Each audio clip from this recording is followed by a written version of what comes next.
The science of love, a cosmic dance of chemicals and connections. From a cosmic perspective, we're just a bunch of atoms forged in the hearts of stars, right?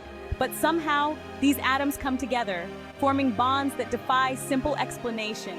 And no bond is more powerful, more mysterious than the bond of love. But what is love, really? Is it some ethereal force, or is there a more grounded scientific explanation? Today, we'll journey into the fascinating world of neuroscience and biology to uncover the secrets of love.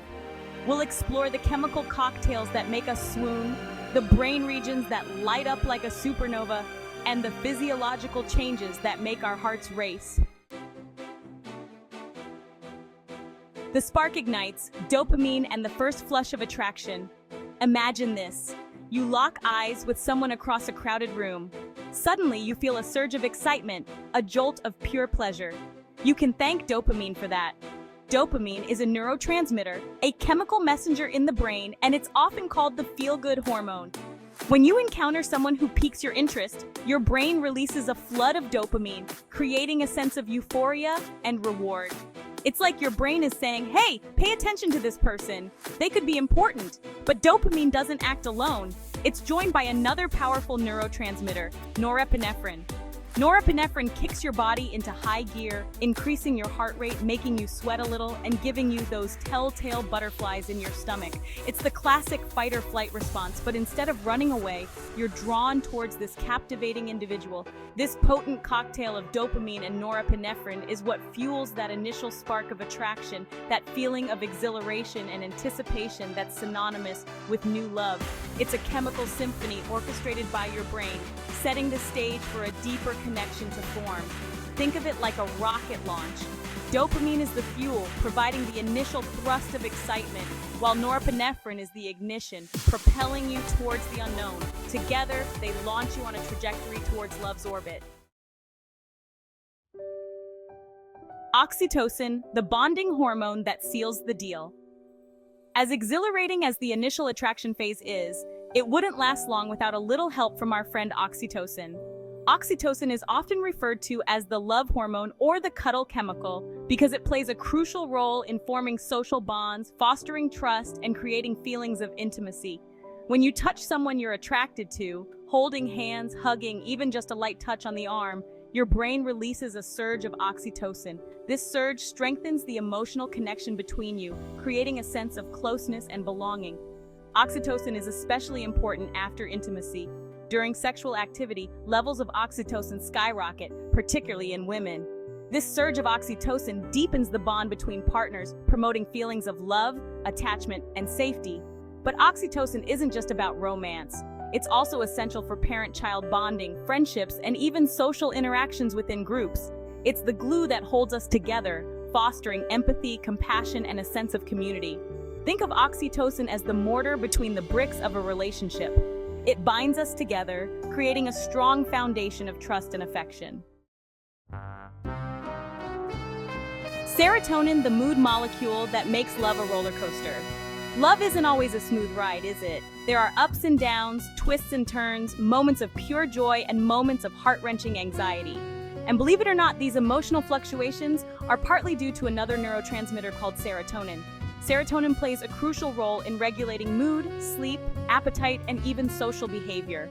And in the early stages of love, serotonin levels can fluctuate wildly, contributing to the emotional roller coaster that often accompanies new relationships. Low levels of serotonin are associated with obsessive-compulsive disorder, and it turns out that the early stages of love can mimic some of the symptoms of OCD. Have you ever found yourself constantly thinking about your new love interest, replaying every interaction in your mind, checking your phone incessantly for messages? You're not alone. These obsessive thoughts and behaviors are driven by a drop in serotonin, which actually intensifies your focus on the object of your affection. Your brain is trying to make sense of these powerful new feelings, and the result is an all-consuming preoccupation with your beloved. But don't worry, these serotonin fluctuations tend to level out as the relationship progresses and evolves into a more stable, companionate form of love. Chapter 4, Brain on Love, Mapping the Neural Networks of Affection. We've talked about the chemical messengers of love, but what about the command center itself, the brain? What happens inside our skulls when Cupid's arrow strikes? Neuroscientists have used brain imaging techniques like fMRI to peer into the brains of people in love, and the results are fascinating. When people look at pictures of their romantic partners, certain areas of the brain light up like fireworks on the 4th of July. One of these areas is the ventral tegmental area, or VTA, which is part of the brain's reward system. The VTA is responsible for releasing dopamine, so it's no surprise that this area is activated when we see someone we love. It's the same area that's activated by drugs like cocaine, which explains why love can be so addictive. Another area that shows increased activity is the caudate nucleus, which is involved in motivation, reward, and goal-directed behavior. When you're in love, your brain is basically telling you that this person is a highly rewarding goal worth pursuing. But here's the really interesting part. When people look at pictures of their loved ones, certain areas of the brain actually show decreased activity. These areas include the prefrontal cortex, which is responsible for judgment and decision-making, and the amygdala, which processes fear and negative emotions. In other words, love literally turns off our ability to think clearly and rationally. We become less critical, less judgmental, more forgiving of our partner's flaws. We see them through rose-colored glasses, and our brains help us maintain this blissful illusion. It's like the brain is saying, hey, this person makes you happy, so let's just ignore any potential red flags for now. It's not always the most logical approach, but it certainly makes those early stages of love all the more intoxicating. Chapter 5. Love's Physiological Dance, Your Body's Symphony of Affection. Love isn't just a mental and emotional experience, it's a full-body phenomenon. When you're smitten, your entire physiology joins the dance, from your racing heart to your sweaty palms. Remember norepinephrine, the neurotransmitter that kicks in during the attraction phase? Well, it's responsible for some of the more noticeable physical symptoms of love. It increases your heart rate, making your heart pound like a drum in your chest. It also dilates your pupils, making your eyes appear wider and brighter, a subconscious signal of attraction. But that's not all. Love can make you sweat. Literally, the sympathetic nervous system, which controls your fight or flight response, is activated when you're around someone you're attracted to. This activation can lead to increased perspiration, especially on your palms, forehead, and underarms. And speaking of touch, love makes your skin incredibly sensitive. Even the lightest touch from your beloved can send shivers down your spine. This heightened sensitivity is due to the release of oxytocin, which increases blood flow to the skin and enhances nerve endings. So the next time you feel your heart skip a beat, your palms sweat, or your skin tingle when you're around your crush, remember that it's just your body's way of saying, I'm falling in love. Chapter 6. From Passion to Partnership, the Evolution of Long-Term Love. The initial fireworks of passionate love are undeniably thrilling, but like any good fireworks show, they eventually fade. But don't despair, this doesn't mean love is dying. It simply means it's evolving into a deeper, more sustainable form, companionate love. Companionate love is characterized by feelings of deep affection, trust, intimacy, and commitment. It's less about the intense highs and lows of passion and more about the steady warmth of shared experiences, mutual respect, and unwavering support. While dopamine and norepinephrine take center stage in the initial stages of love, oxytocin continues to play a crucial role in long-term relationships. Regular physical affection, from cuddling on the couch to holding hands during a walk, triggers the release of oxytocin, strengthening the bond between partners. Moreover, shared experiences, both big and small, contribute to the growth of companionate love. Whether it's traveling the world together, tackling home renovations, or simply enjoying a quiet evening at home, these shared moments create a tapestry of memories that bind couples together.